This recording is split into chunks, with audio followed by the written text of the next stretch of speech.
Mutation is called Price of Progress and it is played on Malwarfare. We have two mutators active. We have killbots and we have microtransactions. Let's have a look at the masteries. We can see here that the masteries are bugged, so we'll probably have to try and figure out what we have here. We have the Apocalypse cooldown mastery selected, so that is one of them. The Infrastructure cooldown does not appear to be selected, so we're probably looking at the Volatile Infested mastery that's being picked here, and we will probably also be having the Infested Infantry duration mastery.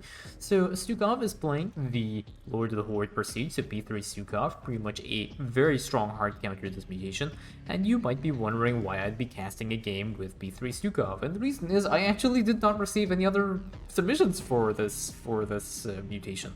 I did receive a P2 Stetman game as well, which was by Tutu, but those were basically the only submissions I received for this mutation, and I thought that out of either P2 Stetman or P3 Stukov, they both kind of trivialize this mutation. I just picked the P3 Stukov games because I usually do not cast P3 Stukov in mutations. He's very, very good commander that tends to hard counter a lot of the weakling mutations. So should be a reasonably uneventful game for the most part, but Grover has been submitting a lot of their replays for casting, and I figured, you know what, high time I give them a chance and feature one of their replays in as well. So Stukov on this map has a very interesting history. He was not particularly good on this mission until the advent of the Prestige patch, which allowed him to be a little bit better. And one of the main reasons why he was not that good on this mission was because of his creep spread mechanic. He can only build and he can only route his bunkers on his creep.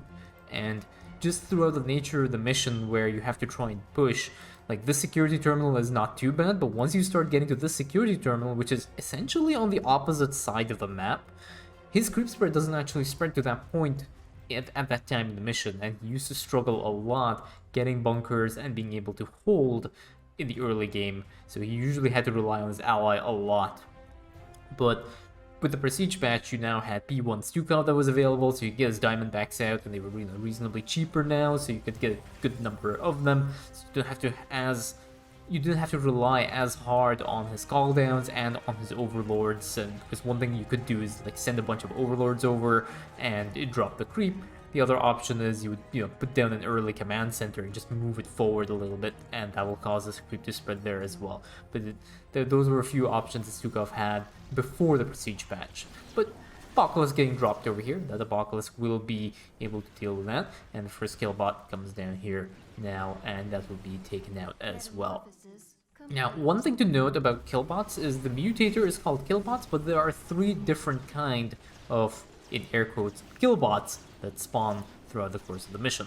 So I will try and feature those throughout the course of the mission, but basically they are dependent on the kill counters that are required. So you can see the first one that is coming up over here is called a murder bot, and this one is the one that requires 5 kills. Eventually you will get the death bots that require, I think, 10 kills, and then the actual kill bots that require 15 kills. Now, one thing to note is if you are playing a Zerg commander, which is usually the commander that is recommended when you're up against the killbot's mutator, is that if you're playing someone like Kerrigan or Zagara and they have Zerglings, then the Hardened Carapace upgrade, which gives your Zerglings extra HP, should not be researched until you get the actual killbot spawning and not these death bots and murder bots. And the reason for that is basically you want those murder bots and these death bots to be able to one-shot your Zerglings. And they can't do that if they have the Hardened Carapace upgrade, which means that these bots are going to be on the map a little bit longer. Because they are on the map a little bit longer, they are more likely to be annoying you for a longer period of time, and things can get out of control because they will just aggro the closest enemy unit the closest player unit next to them. So, do take that into consideration. There are a lot of good commanders for this mutation. Alexander getting used here now, and this will be pushed into the base to try and soften up the enemy defenses. Again, good use of the call down here, just making sure that it is getting a little bit of value, and I think the Alexander wants to move in over here as well. There is an attack wave coming up from the northern side. This is actually going to end up hitting Orana, and this killbot will actually be going down to the infested colonies compound as soon as it spawns. So again, Alexander getting used here just to try and stall this harass wave, because unfortunately Stukov's early game, especially when he's playing P3, not particularly great. He is significantly weaker over here. and Orana will be stalled a little bit throughout this part. Alexander will end up crashing here, and we'll start to aggro the Suppression Tower. But the Suppression Tower will not go down to the slew of enemy units that are going to be spawning from the Alexander. So Stukov will have to reroute some of his forces across. He may actually end up using the Apocalypse here to try and take this Suppression Tower out. But this is one of Stukov's biggest weaknesses. It's his early game. Once he gets his army up and running, it's not really too bad. So in terms of structures, he only has one bunker down at the moment, and this is the point where it gets really, really tricky. It's just this early mission objective. So finally the Psi emitter gets moved over here. These infestors will take the Suppression Tower out. In terms of upgrades, we have the level 1 attack upgrades, Infestation level 1. Brutally Gestation, really, really good here, especially for the Killbot's Mutator. This one will cause these infested to actually spawn a bunch of Broodlings, which means that these things will also be able to feed the Killbots a little bit more efficiently. Anaerobic Enhancement, we have the Retinal Augmentation, Plague Munitions, yeah. So all the upgrades are going to be researched here for the infested, making them as effective as possible. Again, you can see over here, this is the thing you kind of want to avoid with your Zerglings if you're playing with Zerglings in your as a Zerg commander. It's like the lack of one-shots just doubles the amount of time that it takes for the Killbots to kill your stuff, and when you put it into that kind of perspective, you can realize why going for the Hardened Carapace is not that good. But once you get the Killbot spawning, then they can one-shot the Zerglings even with the Hardened Carapace, so it's not really too bad. Now there is another thing to also take into consideration when you are dealing with the Killbot's Mutator, and this is something that Ancalagon had mentioned a little bit earlier, is that over the past few mutation recommendations, when these Killbot's Mutator were active, I had recommended that people can try and build evolution chambers to deal with the Killbot's Mutator. And evolution chambers are a way that you can use to deal with Killbots, because Killbots will get +1 kill from the evolution chamber, and then the Broodlings that spawn the Killbots are going to be killing those as well. But again, for the same reason, sometimes the evolution chambers may not be the thing you want to build, especially when you either want to have an army out as well, so you can use these Zerglings. But the other thing as well is that these evolution chambers do take time for the Killbots to kill, and again, sometimes you want to get these things cleared as quickly as possible. So another attack we're coming up over here. The bonus objective is live as well. Orana has been saved, but she's gonna start to get pounded by this Immortal, and Immortals deal a lot of damage, and these things can end up melting very, very quickly. Orana also, when she gets hit, decides to slow down, because that is exactly what you do. If you see someone on the street, and they try and stab you with a knife, if you do get stabbed, you slow down. You do not try and run faster, because 500 IQ Orana for the win here. So some scouts still bullying Orana. And one other thing to also note is that if there are enemy units nearby, even though they're not attacking Orana, her movement speed is a little bit slower than the movement speed that she would normally have. So she moves, I think, a little bit slower as well. You can see now that we have the Deathbot spawning as well. So these are the second type of Killbots that will spawn on the Killbot's Mutator, and these ones will require the 10 kills. Again, they will have a slightly higher damage output, but still, again, these things are going to be a little bit more annoying, but as Stukov rallies throughout the course of this mission, he'll be able to take these things out. Now, unfortunately, there is no way to stop the Killbots from spawning with this on this map. So usually one of the strategies that people will tend to use when they are playing with the Killbot's Mutator is that they try and all clear the map. So missions like Temple of the Past particularly are really great missions to get the Killbot's Mutator on, because you basically rush the mission, you clear your 3 lanes, and then all is good, and the Killbots will not spawn, because the Killbots spawn from enemy structures on the map.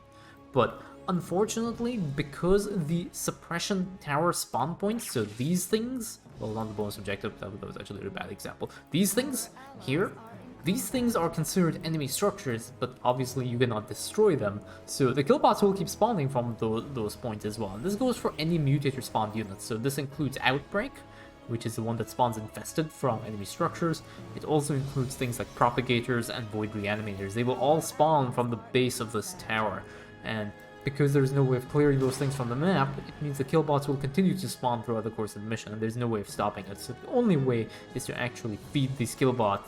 But again, You can see here already Stukov is going to have absolutely no problems dealing with killbots now. He has a large enough number of infested, especially with the Broodling Gestation upgrade, which he has researched at some point. There we go, Broodling Gestation. Because that thing causes also the Broodlings to spawn from the infested when they die, he has a great tool for dealing with killbots. And actually, Stukov is the commander for this mutation. I don't think there is any other commander, even the overpowered pay-to-win Uber commanders. I don't think even commanders like Zeratul or Tychus, obviously, or Stetman are even that good for dealing with this mutation. Stukov just is a complete hard counter to both the mutators on this map. Both killbots, obviously, because Stukov has his infested, but also because of microtransactions, because Stukov doesn't really need to micro very much. He has his psi emitter, and yes, that does cost a little bit of minerals, but in the grand scheme of things, it just does not matter. He doesn't need to individually micro his random units. And you can see here, he's just moving his psi emitter forward now, and he's going to start overwhelming the enemy forces, using the Apocalypse as well to try and deal at least a little bit more damage and clear out the rest of these enemy structures. And I think maybe this pylon will also end up going down. So, oh, no, actually this pylon ended up surviving. What do I know? And now finally, again, there's another death bot here, and he just has his pick of the litter to try and decide what he wants to do. But they end up taking out these infested over here. And now Stukov is going to start pushing into this enemy camp. And eventually there's also another harass wave over here. We have infested bunker with an infest structure on it. One SCV continuing to build some more bunkers over here. And I think I want to try and highlight one thing here, and this is something that you should try and do when you're playing with P3 Stukov, is notice the positioning of the bunkers. There are bunkers over here, there are bunkers over here, and there are bunkers over here. So you kind of want, because, how do I phrase this? Because you cannot micro the individual rally point of every bunker. Like every bunker, they will just spawn and infest, and they will move towards a psi emitter. You cannot select where a bunker will rally its infested. So ideally what you want to do is you want to have your infested covering the whole part of the map, so that you do not have to individually micro your infested unless you absolutely have to. And one of the best ways of covering an entire map and getting your infested to traverse the entire map is to actually place your bunkers in all random spots on the map. So even in a situation like this, what I would probably do is I'd even add some bunkers over here. So that if there are random killbots that end up spawning from the same, I actually don't know if the infested can spawn from this spot here. I think they can, but I'm not 100% sure if the killbots get spawned from that bonus objective. But what I would do is I just have bunkers like positioned in random, like you obviously don't need it over here, but just positioning the bunkers in just random spots that you're infested are covering the entire area as they move towards the psi emitter. That's something else you can do to just, make sure you have a little bit of better cover in this. And you can see over here, this is kind of the reason why you want to do that, is because right now Stukov has to actually rally all his infested over to try and deal with this attack wave. Now honestly, it doesn't really matter too much, because what it probably does is it probably spawn the Apocalypse over here to just deal with this attack wave and have the infested park themselves over here, because there is still there's going to be harass waves, and there's going to be also a bunch of killbots that will be starting to harass Orana. And you can see this killbot over here has already started, but the Alexander getting used here just to stall this killbot. A little bit of micro, does cost 1 mineral, 1 gas to do so. And now the Alexander will actually be moving over here to try and draw a little bit more aggro and start to weaken this enemy camp. But his infested are already in position, and the first suppression tower has spawned. But the suppression tower will go down very, very quickly, and this Colossus just getting dragged by the Alexander. This is probably my favorite part of using the Alexander. It just starts pulling things over. It just starts pulling things along as it moves. It's pretty entertaining here. So 3 of these death bots over here are trying to take out the rest of these units. Unfortunately, the Hybrid Dominator getting a lot of value, and okay, these 2 are going to end up going down, and now there's one more death bot over here, and now the killbots have started to spawn. So these are the actual killbots, and you'll notice that they are also much larger than the death bots that were there earlier, and they require 15 kills, and now these things deal 50 damage to units. So this is the breakpoint that you need for your Zerglings. Again, very, very important to note if you are playing Zerg commanders. But Stukov here gonna have absolutely no issues, already sitting at 172 out of 200 supply, and in production we have level 2 attack upgrades. I'm actually kind of interested that we have... Okay, we're going for the Infested Armory upgrades as well, which is which is an interesting decision. I guess like Stukov doesn't really care right now anyway, because like, he does have a lot of gas available to him. Like he hasn't even gotten his gases on this expansion because he's well aware of the kind of build that he's going for. He needs the infested, he needs more infested units. He needs more bunkers. Nothing really else. How many bunkers is he saying? Yeah, 31 bunkers is a very, very healthy number. Like at this point in time, Stukov could basically go AFK. Just rally his infested to the final base here. He could pretty much go AFK and like he's gonna win this game. There is nothing that Amon can do. There's nothing that the Killbots can do to cause him to lose this game. But again, Reaver's actually kind of nasty because they do deal splash damage here, but Rana has been saved right now and she's going to go and hide inside the security terminal while Stukov just goes and dukes it down. But again, Reavers is like, they're good for burst damage. They are able to shred through the infested very, very quickly. But they're gonna run out of their beetles, whatever those things are called. Scarabs? Yeah, scarabs and beetles, same thing. But they're gonna run out of their scarabs, and eventually they have nothing that they can do to deal with this slew of infested. And Stukov putting down more bunkers, sitting at 187 supply right now, level 2 attack upgrades. You'd be surprised at the damage output of the infested, especially because he does have the rest of the upgrades as well. One thing to note is that the one of these upgrades in the bunkers, the it's not the retinal augmentation, it's Plague Munitions upgrade.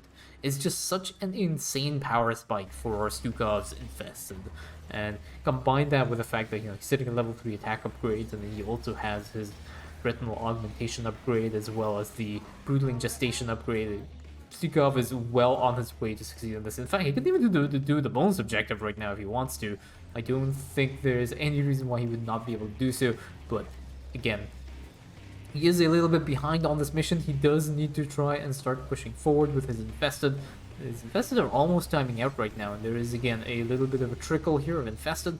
They will be able to push through. Orana taking a little bit of damage. This might be a bit of a problem because there is nothing here to prevent Orana from taking the damage, but these infested are going to actually try and tank some more of this damage over here, and they're going to start pushing through. There is one killbot over here, but this killbot will end up going down very, very quickly because we will be able to one-shot the rest of these things, actually aggroing the broodlings, which have been really, really nice.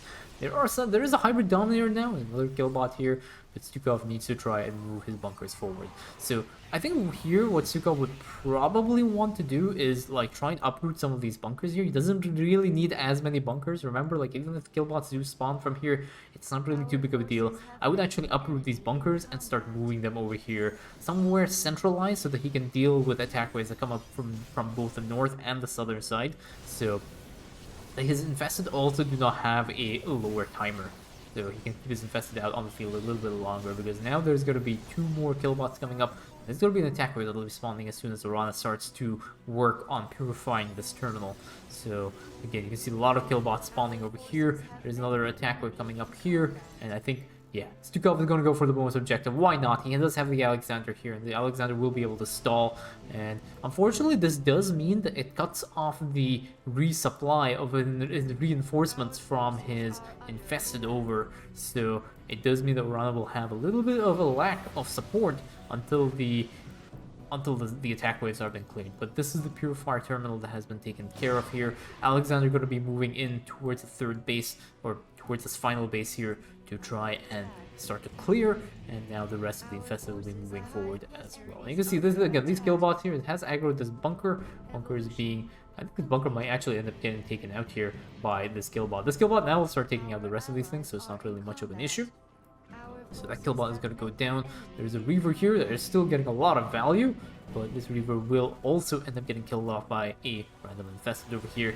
And now Stukov is going to start to try and push into the suppression tower. Around sitting at about 5,000 HP. It is getting a little bit dire right now because, yeah, Stukov was maybe just a little bit too late to start pushing into this base, because it does take a little bit of time. Like, even though Stukov is guaranteed to win the battle, it is a battle of attrition. He doesn't really have a lot of burst damage, so it does take a little bit of time for him to, slowly cut through the enemy forces, because, these things are tanky. They're carriers and they're immortals, and also lots of fat hybrids here. Very, very annoying. So it is a little bit of work for Stukov to actually cut through here, but he's sitting at the level 3 attack upgrades as well, so he's pretty much maxed out his infested to the maximum that he can. He can go for armor upgrades as well if he wants to, but really it doesn't really matter too much.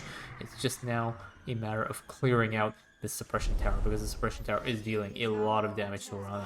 So a little bit of micro over here as well, or not micro, but the psi emitter is being moved over here now to try and push into this next base. The next suppression tower is out. Has spawned. There's a random killbot over here, but I think there are a good number of infested, and this is right in the middle of the reinforcement line that is going to Stukov's psi emitter. So this should be able to be cleared out a lot quicker than the first one. You can see here how quickly these things get cleared out.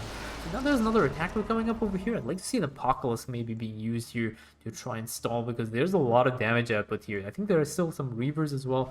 Okay, yeah, there we go. Apocalypse getting used. And this Apocalypse will be able to deal with this attack wave very, very effectively. There is another attack wave. There is now a double suppression tower wave now. This is the final of the waves. So this one will end up going down. This one is still not there, and everything that has spawned, the harass wave or the defensive wave is already spawned here. And there are going to be a lot of Reavers here. So these Reavers are going to deal a lot of damage, but infested are going to end up taking those Reavers out. And this is the last suppression tower. I think all that is left now is one more attack wave. Again, these skill bots really are going to end up going. They're not really an issue for Stukov anymore. So that is the last attack wave. Very good spawn on the attack wave. Does spawn on the. He does give plenty of time for Stukov to get that ready. He unfortunately does not. Okay, there is a little bit of micro where you can see all the minerals being spent here. Stukov just trying to deal with that. And I think now, yeah, this will all end up going down. High Templars use up all their energy. They will end up getting deleted. Reaver will also end up going down. There are 3 more killbots on the way. And yeah, I'd like to also see, I think one other thing that could have been done a little bit better, maybe pushing the infested columns compound a little bit forward, maybe parking it next to Orana. And that will just allow you, just moving your bunkers forward. That's a little bit of micro that's kind of needed to make sure that your infested are able to get to where they want. But that is Orana saved, and that is GG.